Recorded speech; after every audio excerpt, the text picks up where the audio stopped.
Bien, mes chers collègues, je vais vous présenter ce rapport rapidement, dans la mesure où vous connaissez bien le sujet et où vous avez un rapport qui est très clair. Je crois qu'on peut dire que les services ont fait un bon travail et en quelques pages, ils ont donné tous les éléments essentiels sur la vente de l'immobilier Invalides Murat Monsieur. C'est bien sûr la suite de notre déménagement. À partir du moment où ces locaux n'accueillent plus le siège de la région et nos agents, on pouvait se poser la question de la meilleure valorisation de ces biens. Comme le dit le rapport, il y a eu une analyse faite et un accompagnement régional pour faire le meilleur choix par rapport à ce patrimoine et que les intérêts de la région soient évidemment bien préservés. Ensuite, il y a eu le choix d'une procédure. Vous savez que nous n'avions pas d'obligation de nous caler, notamment pour la publicité sur les procédures qui s'imposent à l'État. Nous l'avons fait pour garantir le libre accès et l'égalité des acquéreurs potentiels à cet ensemble immobilier. Donc, au terme d'une procédure qui vous est détaillée, nous avons retenu une candidature qui naturellement se situe au-dessus.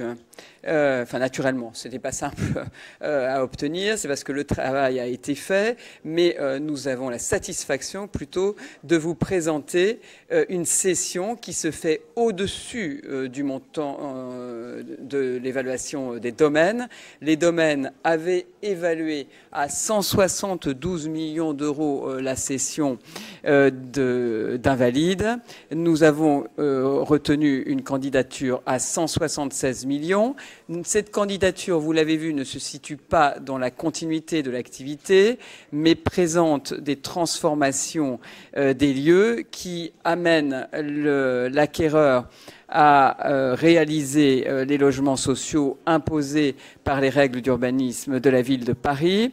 Et nous préservons pour l'avenir de la manière suivante. Si jamais les logements sociaux n'étaient pas réalisés, à ce moment-là, le coût d'acquisition serait revu à la hausse et de manière notable, puisque 21 800 000 nous seraient dus et on passerait ainsi d'un prix de 172 millions à 187 millions. Là aussi, nous serions largement au-dessus de l'estimation des domaines. Pardon, on passerait à 197 millions 9, alors que la valeur des domaines, c'est 187 millions. Voilà, présenter rapidement ce rapport, mais je ne doute pas que vous ayez des éléments à soumettre à la discussion dans le cadre des débats qui vont s'ouvrir. Merci Madame la Vice-présidente. Monsieur Le Garret, l'avis de la Commission de l'Administration générale. Madame la Présidente. Et Monsieur Desgaillés, la Commission des Finances.